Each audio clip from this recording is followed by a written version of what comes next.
Are all cheaters created equal? And as much as we'd like to lump them all together to say that they're just as despicable as each other, are there some that are worse than others? You know, like prison inmates. There are some that are in there for harsher crimes than others. But they all did something wrong to put themselves there in the first place. Hello and welcome to my channel. I am Kit, your personal dating coach. And in today's video, we're gonna go through 4 types of cheaters, with the third one being my favorite because it's the one that most people try to use. If you are new here, do not forget to subscribe because I'm here to lead you to the relationship that you desire. Now let's get into the video.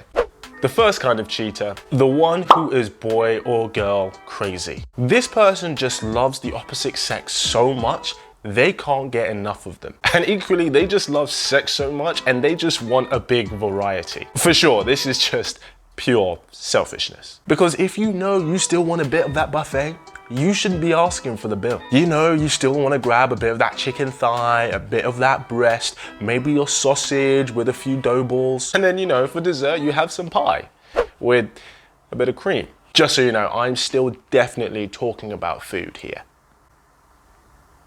This next one is kind of sad. The Sabotager.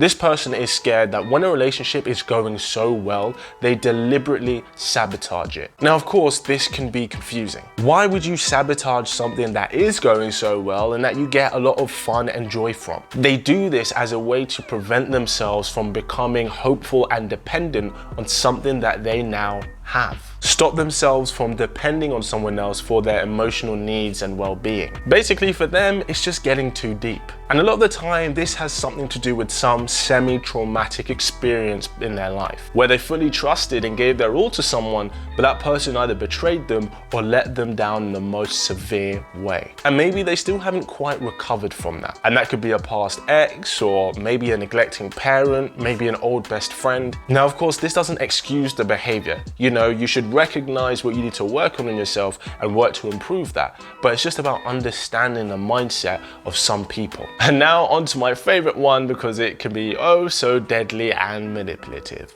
The emotional justifier. The one that says they're not emotionally fulfilled or that they feel that their partner just isn't there for them. They use how they feel in the relationship to justify what they do outside of the relationship. And it can sound very convincing and logical, especially when you use emotional turmoil as a justification.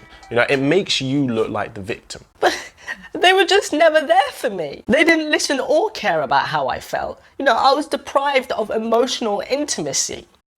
Yeah, no. That doesn't make it okay for you to do what you want. Either A, you didn't have the courage to openly communicate to your partner about how you felt, in which the ownership is on you. Or B, you didn't have the courage to end the relationship, which again, the ownership is on you. Next one on the list, the accidental cheater. And no, I don't mean I just kind of slipped in. This is the person who just fucked up. It's out of character for them, and even they are surprised that they did it. And while this doesn't justify the mistake, we all make mistakes. They ignorantly put themselves in a situation that they couldn't handle, or were under the influence of alcohol or drugs or whatever. And again, doesn't make it okay. But arguably, this would be the one that could get out of prison, you know, on good behavior.